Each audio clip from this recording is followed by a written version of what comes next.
Bismillahirrahmanirrahim. Assalamualaikum warahmatullahi wabarakatuh. Sebelum nonton jangan lupa tekan tombol like, comment, and subscribe. Karena like, comment, and subscribe itu gratis. Jangan lupa follow Instagram gua @raldoabdran dan Facebook Aldo Abdran. Support terus channel saya biar saya semangat lagi buat konten. Hanya tekan tombol subscribe, Anda akan support terus channel saya biar saya semangat lagi buat konten. Nah guys, kita saksikan.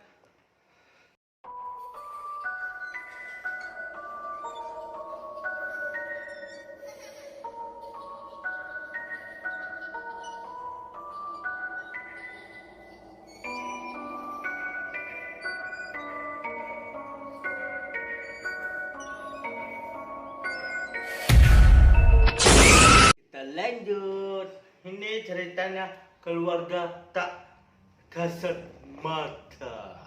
Kita lanjutkan. Namaku Genta. Sebelumnya perkenalkan, nama Ane Genta. Cerita ini terjadi sekitar 2 tahun yang lalu, di mana Ane masih aktif menjadi mahasiswa di Jogja. Dulu Ane ngambil kerja part time di sebuah perusahaan selama hampir 3 tahun. Sekarang Ane udah lulus dan kerja di Semarang. Tapi Ane masih sering main ke tempat kerja Ane yang dulu sekedar buat ketemu teman lama. Bukan tentang cerita seram yang Ane alami di tempat Ane tinggal, kampus atau tempat umum di Jogja. Tapi semua pengalaman horor yang Ane alami terjadi di tempat Ane kerja dulu. Semua hal-hal yang bersifat kasat mata dan secara terus-menerus datang di kehidupan Ane. Oh iya, tempat di mana Ane kerja dulu sebelumnya ada 3 kantor bagian. Sebelum akhir semua digabungin jadi satu tempat dan kita semua hampir 40-an orang karyawan penghuni tempat ini. Panas terik udara siang hari menyelimuti kota Jogja. Tampak sekumpulan pemuda sedang berkumpul di sekitaran Jalan Palagan, rentetan jalan yang punya sejuta cerita tersendiri untuk para pemuda tadi yang telah saling mengenal satu sama lain sebagai sebuah keluarga kecil hampir lebih 2 tahun. Ya, berat rasanya untuk kami pindah dari tempat di mana kami berjuang bersama dalam suka duka dan pindah ke tempat baru di mana kami akan memulai pekerjaan dengan suasana yang baru.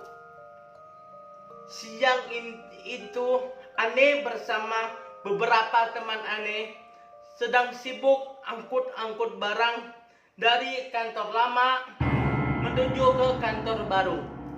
Kami yang terletak di Jalan Magelang, segala proses pindahan kami dilakukan secara langsung dengan beberapa mobil, sehingga kami tidak perlu bolak-balik Jalan Palagan, Jalan Magelang yang lumayan menguras keringat mengingat panasnya udara Jogja saat itu.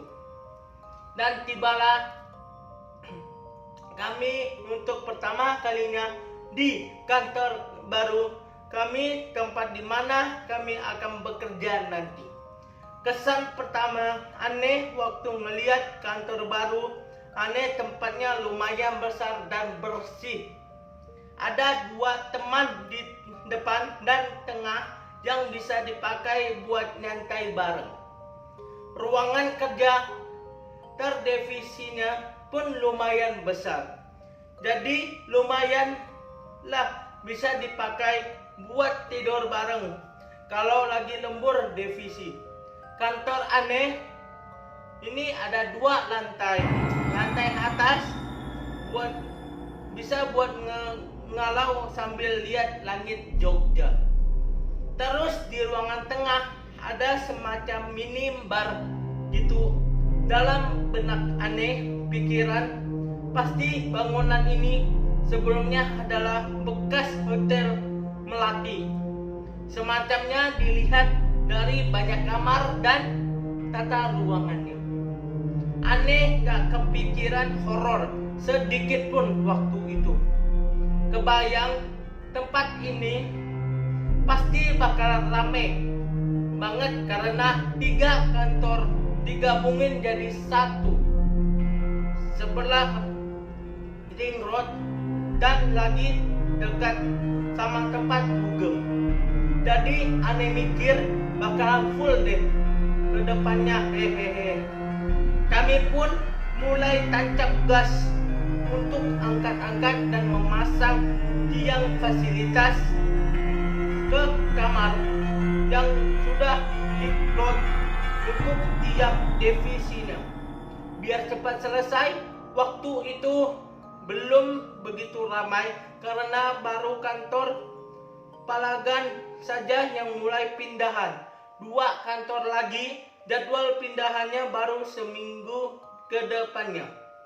Akhirnya kelar juga proses pemindahannya dan kami semua nyantai bareng di taman tengah sambil ngobrol-ngobrol sampai maghrib. Terus beberapa kali dari kita TV buat tidur jaga kantor malam ini. Berhubung Aneh masih ada kerjaan dan tugas kuliah, jadi Aneh nyanggupin aja buat jaga kantor. Hitung-hitung bisa pakai internet gratis dan kerja fokus mumpung belum begitu ramai.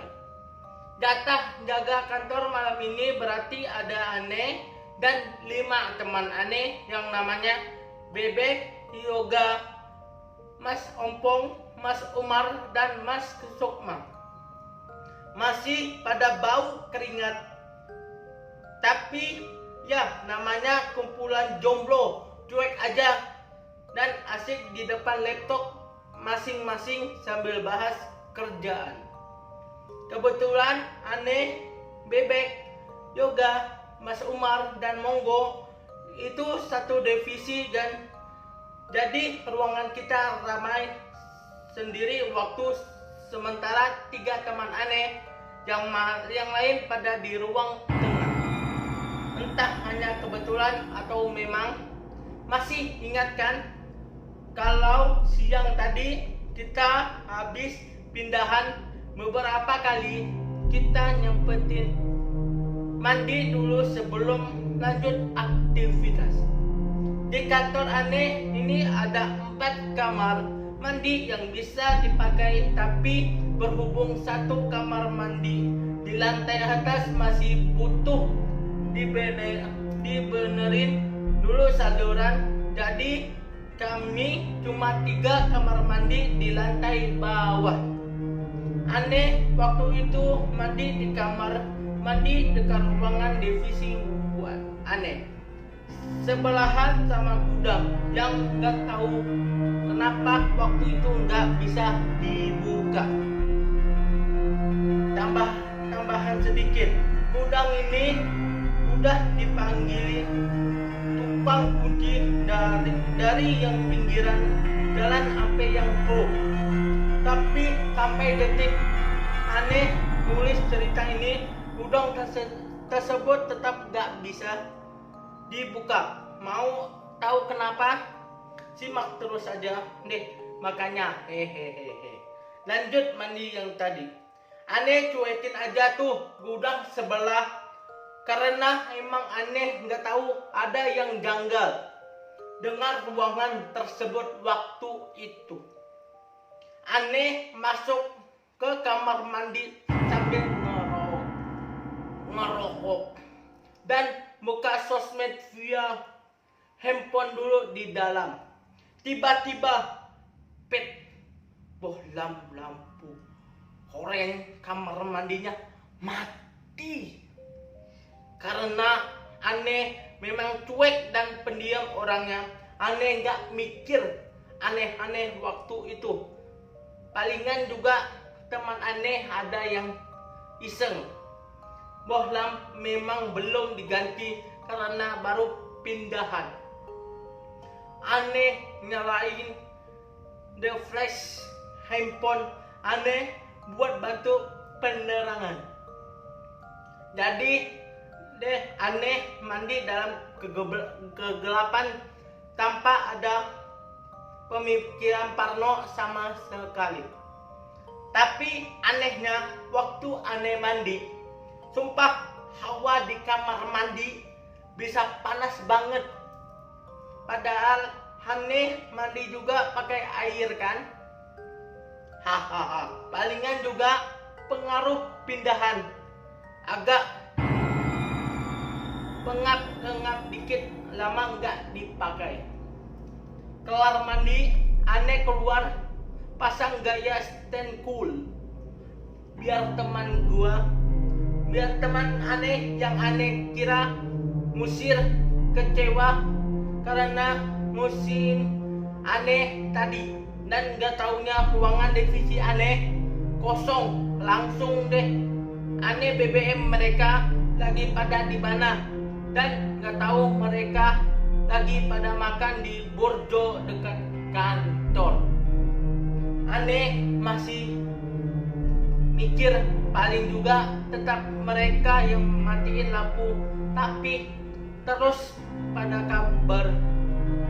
Aneh susul deh mereka ke Burjo. Tapi waktu aneh keluar ruangan, aneh tengok ke dalam kamar mandi, lampunya udah menyala. Dalam hati aneh bergumam, sial, jadi orang pertama nih yang diajak kenalan. Mau cerita ke yang lain ntar dikira cemen. Jadi aneh tetap positif tinggi. Aja mikir kalau tadi bohlamnya emang gak ada. Oh, bodoh amat. Makan dulu aja sama beli susu biar strong. Melek sampai malam. Balik kelar makan di Burjo, kami balik lagi ke kantor jalan kaki dan masuk ke ruangan masing-masing. Niat mau kerja tapi males. Jadi kami memutuskan untuk nonton film bareng-bareng. Biasanya kalau nonton film gini pasti pasang LCD dan nonton bareng-bareng di ruangan divisi 1. Cuma waktu itu Bebek dan Mas Ompong tetap kerja di ruangan tengah karena ada deadline yang harus dikelarin. Nonton deh kita bareng-bareng film horor, kalau nggak salah judulnya Woman in Black. Tiba-tiba mati lampu dan gelap gurita. Tapi aja ini bukan horor. Kantor aneh ini memang sering banget mati lampu. Emang karena listrik yang dipakai banyak atau gangguan PLN. Dengerin ini dulu biar kalian ngerasain juga apa yang Mas Ompong dan Bebek rasain setelah ini. Selang beberapa menit kemudian Mas Ompong mengerutu keras dari ruangan tengah. Bek, orang masuk nik iki, Rick Bek, gak masuk akal ini. Si Bebek juga nyautin. Ya mas, orang masuk tenang. Kita yang di belakang cuma ketawa sambil mikir mampus. Deadline besok mati lampu, kerjaan besok di save, WK. Turut berduka cita bro. Terus kita nyusulin mereka karena mati lampu. Mending bareng-bareng duduk di ruang tengah sambil cerita, terus antisipasi kalau ada maling. Duduk akhirnya kita di ruang tamu semuanya sambil tiduran di sofa. Sambil pada akhirnya Mas Ompong buka mulut untuk cerita ke kita. Sumpah ya, kalau ini barusan sangat-sangat nggak masuk akal. Masa sebelum mati lampu MP3 yang aku setel di playlist tiba-tiba ganti sendiri jadi lagu Lengser. Wow. Terus mati lampu dan pas di samping telinga aku ada suara cewek bisik dekat banget sambil ketawa. Hihihi. Si bebek langsung nambahin lagi. Pokoknya ini orang masuk. Tenang.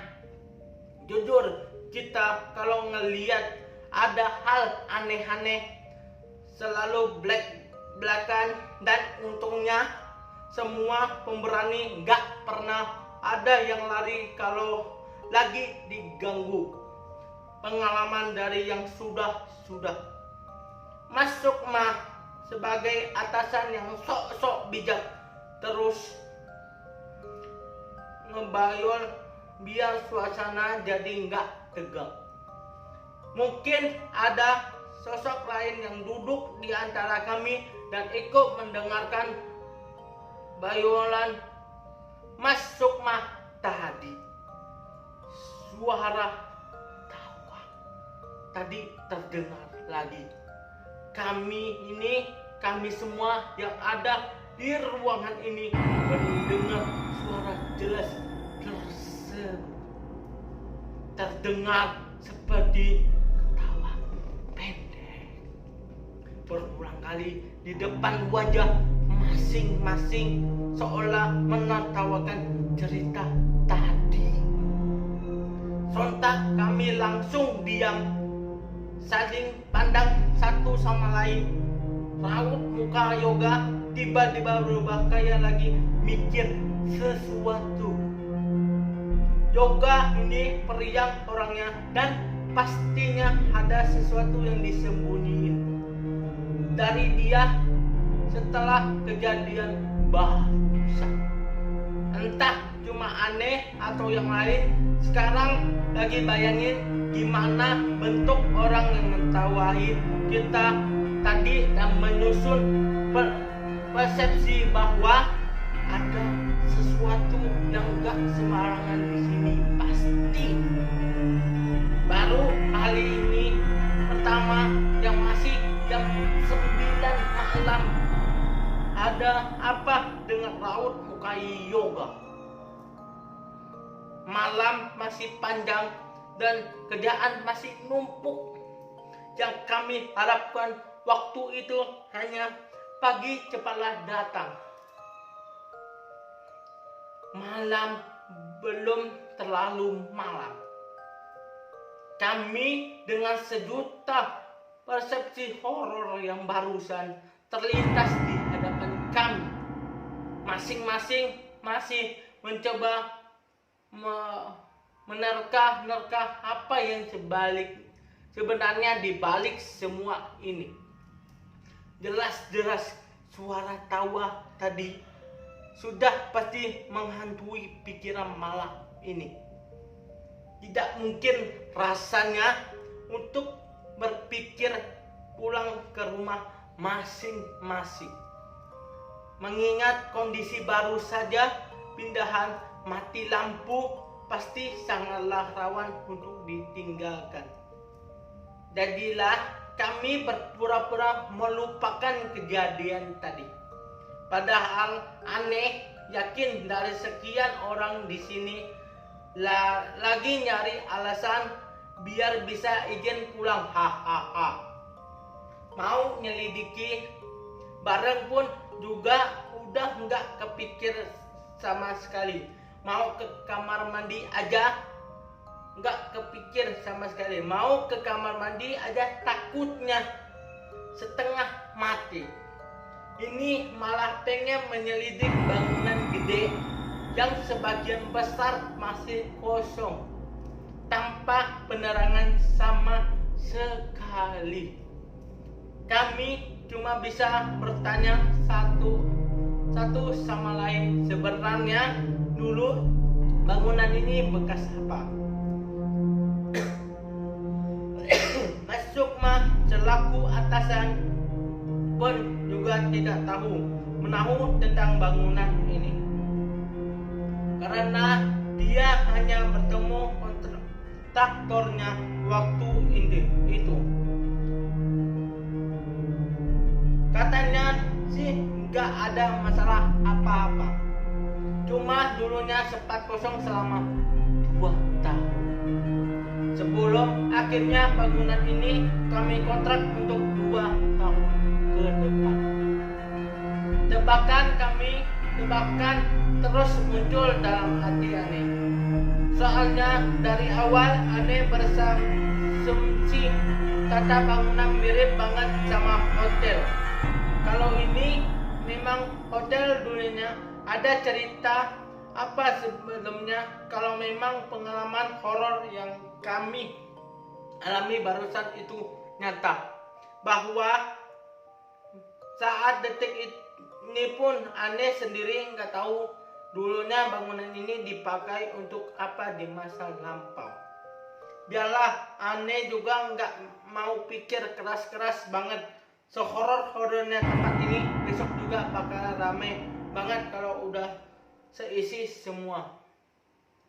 Biar mampus tuh setan nakutin segerombolan anak muda yang biasanya insomnia. Hahaha. Nggak kerasa kami berdiskusi tentang asal muasal bangunan dan daerah. Di akhirnya listrik kembali nyala. Aman, pikir kami waktu itu. Semuanya segera bergegas ke ruang masing-masing untuk melanjutkan kesibukannya. Mas Ompong yang masih sedikit tergiang-giang dengan kejadian tadi meminta Mas Sukma untuk menemaninya mengerjakan deadline yang sudah harga mati harus selesai. Sementara Bebek sudah menyerah dan memilih bergabung bersama yang lain di ruang divisi 1. Di ruang Ane setelahnya, kami kayaknya masih belum kapok dengan kejadian tadi. Iseng-iseng kami buka bareng-bareng di YouTube tentang penampakan hantu Jepang waktu itu. Wow. Sambil sesekali ada yang sibuk sendiri dengan laptopnya untuk ngerjain tugas kuliah dan back to normal. Ketakutan semua sudah sedikit mereda, termasuk Yoga yang tadi hanya diam waktu insiden tawaan di ruang tamu. Pikir kami sekarang kan bisa bareng-bareng nih di ruangan, nggak bakalan takut andai aja ada gangguan supernatural lagi. Hehehe. Mending latihan persiapan mental dulu, lihat video-video penampakan, jadi ntar nggak kaget lagi. Jam sudah menunjukkan tengah malam. Walaupun belum begitu ngantuk, kami memilih untuk gelar karpet kasur di ruangan kami dan menyantai bareng-bareng sambil col. Biasanya memang kami tidur di suatu tempat bareng-bareng macam ikan teri dijemur. Tapi ya gimana lagi, lebih asik empet-empetan daripada tidur mencar-mencara di bangunan yang masih belum kita kenal jelas waktu itu. Kita semuanya sudah pasang posisi masing-masing kecuali 2 orang yang masih ada di ruang tengah tadi. Mungkin mereka bakalan tidur di sofa ruangan tamu, nanti malas juga nyusulin mereka. Soalnya posisi masing-masing udah PW benget. bisa direbut ntar posisi kalau ditinggali. Belum lagi untuk jalan menuju ruang tengah itu harus melewati lorong dulu yang waktu itu ruangannya masih kebanyakan kosong karena proses pindahan belum sepenuhnya kelar. Diketahui lagi waktu jalan bisa pingsan deh di lorong. Hahaha. Cerita ngulur ngidul tentang horor. Kami memaksa Yoga untuk bercerita kenapa doi beda dari biasanya hari ini. Mungkin dia lagi galau atau memang ada sesuatu yang mengganggu pikirannya. Yoga pun buka mulut tentang apa yang dialami tadi sore. Jadi katanya waktu doi mandi di kamar mandi ruang tengah, doi ngerasa ada yang lagi ngintipin dia gitu, padahal juga ngapain banget kan kalau teman sendiri yang ngintipin. Emangnya Bang Ipul hehehe. Tapi suara perhatian itu katanya beda banget. Rasa-rasa tuh macam ngedap-ngedap penuh dendam gitu.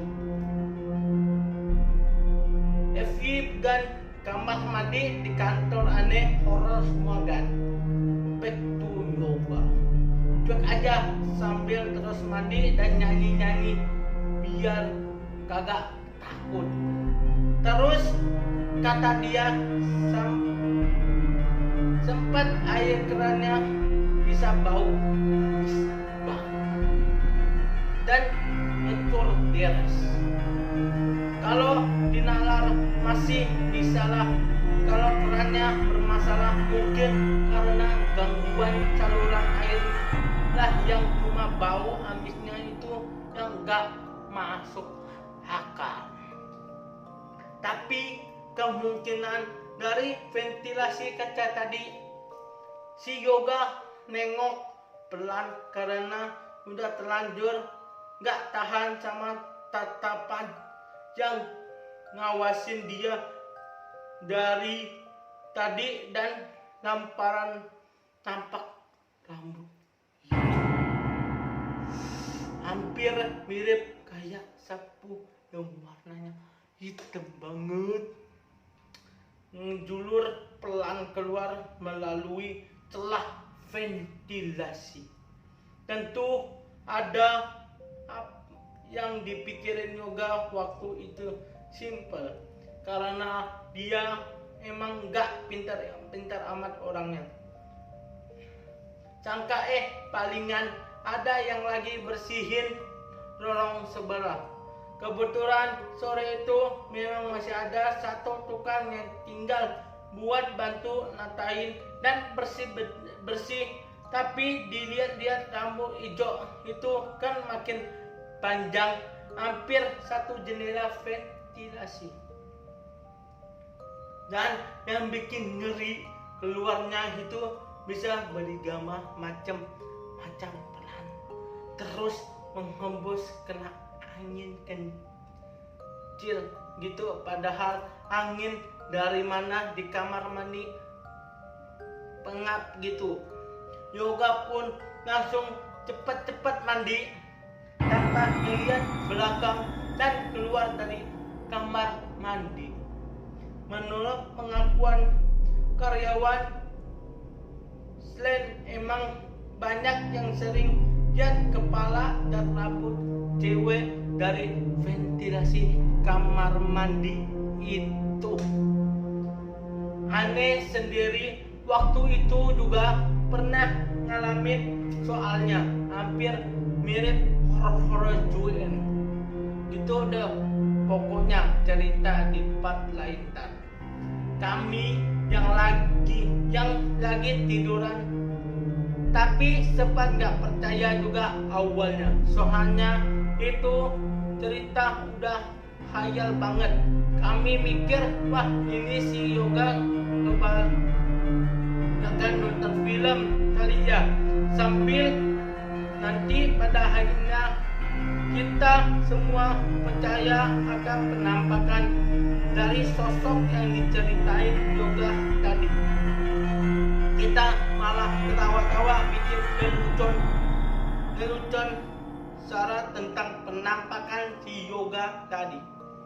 Padahal kalau ditarik garis lurus dari insiden ketawa di ruang tengah dan rambut ventilasi, ya nyambung banget sebenarnya. Berarti emang ada mbak-mbak dari dunia lain yang ngefans sama kita. Tapi emang dasarnya kita aja yang gak bakalan percaya kalau belum lihat langsung. Gak ada maksud nentang. Di tengah guyonan tadi Mas Umar ngeletuk begitu. Play dulu musiknya biar Abdul bacanya. Dulu waktu aku masih SD di sebuah sekolah negeri di Jogja, kita lagi bahas konsep di bawah pohon karet raksasanya sambil bisa mengobrolin cerita seram di sekolah.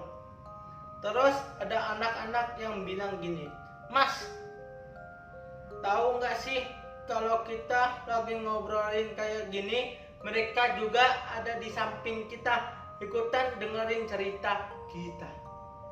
Mereka lagi pada ngetawain cerita kita." Si anak ini emang dikenal sakti itu sama teman-temannya. Yang mau dipaparin di sisi poinnya adalah sekarang kita lagi bahas kayak gini, udah pasti yang di sekitar kita ikutin ngedering juga, dan mungkin juga ketika agan lagi baca cerita ini mereka lagi ngetawain pemikiran dan persepsi agan tentang mereka. Oh, bodoh amat, mereka mau dengar apa kagak. Kita kan juga anak yang lumayan nakal, udah pasti. Dah setan jadi teman kita, nggak usah takut. Pemikiran parah jangan ditiru, padahal aneh. Yakin kita semua lagi mikirin sesuatu sambil lihat langit-langit. Tiba-tiba kompor di dapur bunyi, kayak ada orang lagi masak air gitu. Gak ada pemikiran horor sama sekali waktu itu, karena dalam pikiran kita palingan 2 orang cuma lagi bikin kopi buat asupan melek sampai pagi. Terbesit keinginan, wah kayaknya enak nih sebelum tidur Indomie rebus telur dulu sama bikin susu hangat. Terus Mas Umar yang paling tua di situ nyuruh teman aneh yang namanya Monggo buat berangkat ke Indomaret beli stok persediaan buat masakan. Monggo ke Indomaret sana beli mie sama minuman buat anak-anak, katamu. Oke mas, tapi aku pinjam uangmu dulu ya, soalnya daripada ngambil ke ATM, hehehe. Minjam terus, hahaha. Biar aku nyari dompetku dulu, kondisi kamar gelap, jadi perlu ngeraba-ngeraba dulu gitu deh.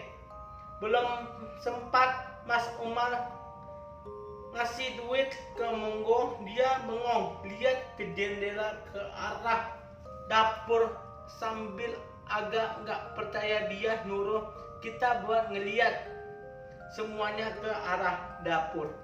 Bro, itu siapa? Nada datar, nggak ada paniknya. Anak-anak, siapa mas? Cewek dari Guman sebelah nyasar ke sini, wika. Mungkin katamu. Seketika anak-anak langsung penasaran dan bangun malas-malasan dari kasur sambil melihat ke arah dapur. dapur dan aneh bergumar, "Kurang ajar!"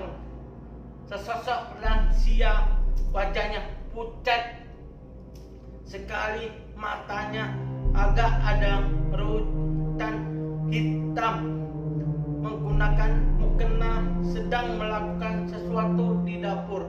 Sesekali dia menoleh ke kita dan tersenyum kecil sambil mengganggu. Badan aneh rasanya lemas banget. Sumpah, seumur hidup aneh baru lihat penampakan sengeri ini. Entah dia manusia lagi numpang sholat aja, penghuninya baik atau apalah. Raut mukanya bikin aneh tergiang-giang. Lagi kan kejadian waktu itu saat kan dia meminta izin untuk terus mengerjakan sesuatu di dapur tadi. Kontak nafsu makan kami langsung hilang. Kita semua langsung duduk kasur dan melukan satu sama lain sambil merutu penampakan barusan. Sesekali aneh tengok sembunyi-sembunyi ada langkah kaki bolak-balik di depan ruangan aneh. Aneh yakin ini kaki si nenek, soalnya kami lihat dengan jelas banget ada kain menjulur putih, ada jalannya pelan banget. Kami mungkin sampai langkah kaki itu hilang dan dipastikan gak bakal balik lagi sekitar 15 menit lah yang pandangan itu hilang dan kami agak lega. Satu persatu mulai duduk dengan rapi. Gak ada yang berani ngeliat ke jendela, duduk melingkar sambil nyalain rokok. Frustasi semua, gak ada yang bisa tidur. Sumpah aneh kalau lihat muka si nenek tadi, jahat ya enggak, tapi enggak tahu kenapa bisa ngeri banget.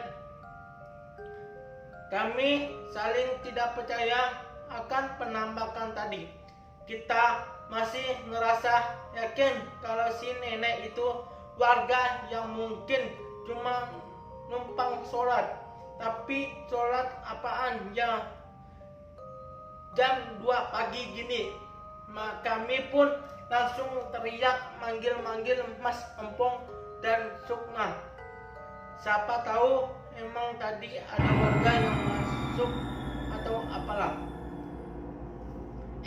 Belum selesai ngisap sebatang, belum sempat teriak manggil mereka, tiba-tiba dari jendela kepala nenek bermukena tadi nyelip masuk dengan cepatnya dan terlontar kata, "Polak, Cemara, Lumiu."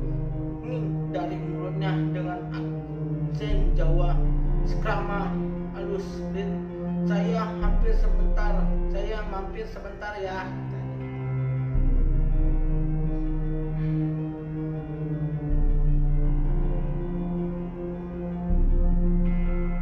Part 3.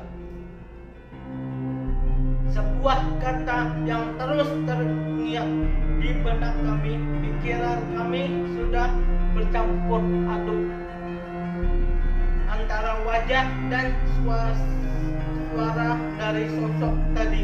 Beberapa dari kami sengaja memalingkan wajah dari penampakan pemandangan tersebut. Ada juga yang sengaja menutup wajahnya sambil terus mengatakan astagfirullah, astagfirullah, astagfirullah berulang-ulang. Niat sudah kacau antara ada keinginan untuk lari atau tetap pasrah di ruangan ini. Jelas untuk lari dari ruangan tadi kita harus nerobos pintu tempat di mana sosok itu menampakkan dirinya. Perlahan-lahan kami membuka sedikit pandangan kami ke jendela tadi sembari berharap wujud tadi segera lenyap dari pandangan. Ketika kami membuka pandangan perlahan dan yang terjadi, nenek tadi ngoyangkan kepalanya ke kanan dan ke kiri sambil mengucapkan ucapan teman aneh tadi, astagfirullah, astagfirullah, astagfirullah. Kami pun cuma bisa mengok melihat kejadian itu. Antara takut, gundah gulana, dan putus asa atas segala usaha untuk kabur, kali lagi mata terpejam dengan harapan yang masih sama. Akhirnya setelah beberapa saat kami sedikit bernapas lega karena si nenek sudah pergi. Serentak kami lari menuju ruang tengah menghampiri kedua teman kami yang masih sibuk di sana. Langsung kami paparkan semua kejadian yang kami alami barusan tadi. Buat teman kami malah bikin bercandaan. Udah jadi kebiasaan buat orang yang gak ditampakin. Biasanya kita bercandain mereka, harus lihat sendiri biar bisa bilang takut dan percaya. Ngobrol dan pengen banget rasanya pulang, gak kuat mentalnya. Di hari pertama udah teror begituan.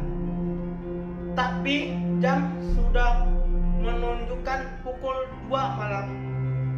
Tanggung juga rasanya kalau harus pulang bentar lagi untuk pagi. Akhirnya kami memutuskan untuk tidur berjamaah di ruang tamu sambil nyalain TV. Udah ya setan, biar tante ya, hehehe. Kami udah capek mau tidur, jangan diajakin main lagi. Kembali ke tahun 2010 sampai 2011, waktu masih SMA dulu. Aneh pernah beberapa kali ikutan acara naik gunung bareng beberapa teman SMA. Dulu naik gunung belum jadi aktivitas mainstream kayak sekarang. Tujuan kami waktu itu adalah Gunung Merbabu yang masih kategori amat buat pemula. Waktu itu cuaca memang sedang musim hujan. Sepanjang perjalanan kami selalu ditemani selimutan kabut yang perlahan muncul dari balik pepohonan. Segala pertanyaan sudah terungkap di kepala aneh. Jadi sekarang artikel yang aneh baca tentang tempat angker yang ada di Gunung Merbabu. Waktu itu aneh belum pernah mengalami hal supernatural apapun. Ada mitos tentang kalau mau lihat hantu ya di gunung lah tempatnya. Cerita ini yang membuat aneh tertantang buat mulai pendaki di malam hari. Jadi segala keraguan aneh akan hal tersebut mungkin bisa sedikit terjawab kalau aneh beruntung. Sepanjang jalan pendakian, aneh sambil mainin senter aneh ke arah pohon sambil nyanyi-nyanyi kalau ada yang aneh di hadapan mata aneh. Nihil, padahal aneh udah niat banget pengen ngeliat kayak gituan. Bahkan di pos pertama kuburan, aneh pun juga nggak ngerasa ada yang aneh. Palingan juga cuma mitosnya artikel. Pencarian terus berjalan selama perjalanan kami sampai pada akhirnya kita sampai di pos 2 yang berupa tanah lapang. Di sana banyak perkumpulan pendaki-pendaki lain yang sedang bermalam sebelum melanjutkan ke puncak. Duduk-duduk sebentar sambil minum, kami semua berdiskusi apa yang semalam di sini atau tetap lanjut untuk ngejar sunrise. Kami memilih untuk tetap lanjut ambil napas dan bersosialisasi sejenak dengan para pendaki lain. Sesekali Aneh masih berusaha memainkan center Aneh ke setiap arah. Mana mungkin bakalan nongol di tempat beginian orang lagi rame, mikir Aneh waktu itu. Udara sangat dingin waktu karena hujan gerimis mengiringi langkah kami dari base camp mendaki sampai ke titik ini. Kita duduk sembarang tempat sambil ngemil sedikit persediaan yang kami bawa. Ngerasa senggolan tangan teman Aneh waktu Aneh lagi tidur buat ngatur napas. Dia bilang gini, aku lihat sesuatu di balik pohon yang tumbang itu. Ambil dan nunduk ke bawah dan matiin senternya. Aneh langsung dengan sigap ngejawab pelan teman Aneh yang namanya Rido. Mana Rido? Di mana? Tangan Aneh langsung nyerdap senter dan nyari pohon yang dimaksud Rido. Di wajah Aneh mendadak pucat, lemas tubuh Aneh di balik pohon yang tumbang tadi. Untuk pertama kalinya Aneh lihat dengan jelas, bahkan sangat jelas, sesosok wanita tertunduk memakai baju putih bersimbang sedikit darah di bajunya. Wow. Di luar bayangan Aneh kalau bakalan ada darahnya. Galada wanita ini lumayan tinggi, bersembunyi, mungkin tingginya seaneh 180.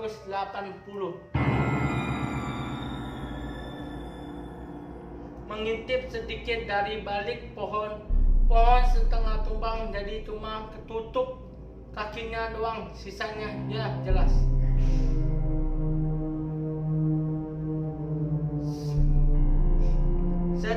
Gak cuma di komplek pos 2 aja, gak Aneh masih bisa lihat beberapa di jalan yang harus dia lalui.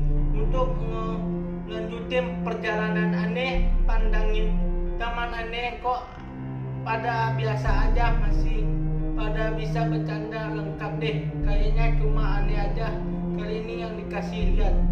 Percaya ngerasain dimana ente dan ngelewatin pucungan dan ente harus berlagak kayak gak ada. Pengalaman ini masih terus belit jelas di pemikiran Aneh. Setiap sosok yang unik seolah langsung merekam permanen di pikiran Aneh. Mantap.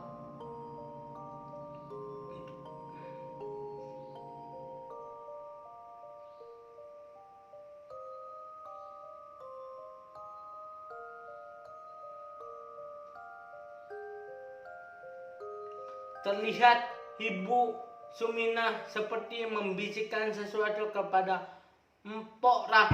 Mereka semua berpamitan pergi. Sesekali beliau menganggukkan kepala kepada Aneh seperti mengisyaratkan bahwa semuanya akan baik-baik saja.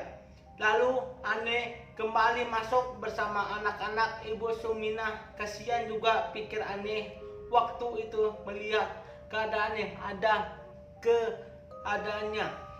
Anak-anak kecil ini tidak tahu akan makan apa mereka hari ini, atau bahkan di kemudian hari. Terkadang Aneh juga sempat ada pikiran benci kepada Ibu Suminah dan bapak yang tega meninggalkan keluarganya di kondisi seperti ini. Tadi apa ada Aneh di sini hanya untuk melihat, bukan untuk menjuga dan mengambil tindakan sendiri. Dik, apa kamu sudah makan? Mpok mau masak sekalian buat anak-anak. Jika adik mau buat, bisa bantu saya masak di pawon dapur. Tempo dulu di tradisional. Saya tidak begitu lapar, Bu. Tidak apa-apa, Bu, sekalian belajar memasak, hehehe, jawab Anne kempok. Setidaknya di kondisi ini Anne sedikit membantu. Jadilah Anne dan Pora memulai memasak untuk anak-anak Ibu Suminah. Memang belum nemu makan yang cukup, tapi seenggaknya perut mereka terisi untuk hari ini. Sambil sesekali Pok Ria menyuruh Anne buat nyicip-nyicip makanan tadi. Sebelumnya Anne gak terlalu suka makanan berbahan ubi, tapi untuk meninggalkan perasaan Pok Ra, Anne coba makanan tadi. Ternyata rasanya tidak seburuk yang Anne kira.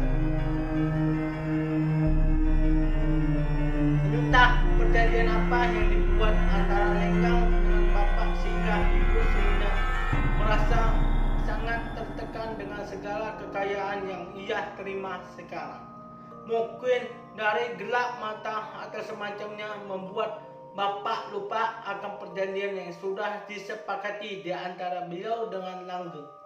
Tentang detailnya Anne kurang tahu, karena yang bersangkutan tidak mau diungkap terlalu banyak masalah, dan dari sinilah efek dari kekayaan instan terjadi.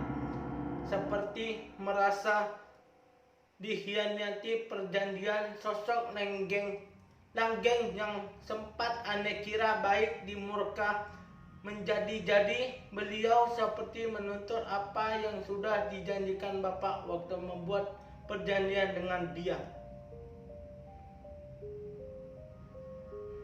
Buat yang nanya di mana Pok Ra, Mbok Juminah dan Mbok Prawiro setelah kejadian itu, mereka menghabiskan masa tuanya dan melihat untuk bungkam sampai pesan kisah ini terungkap hari ini. Untuk penghuni lain yang mungkin tidak Anne ceritakan karena sudah di luar pembahasan, inti cerita ini bisa disimak di hasil investigasi Mbah KJ dan Om Hao. Happy Gowling.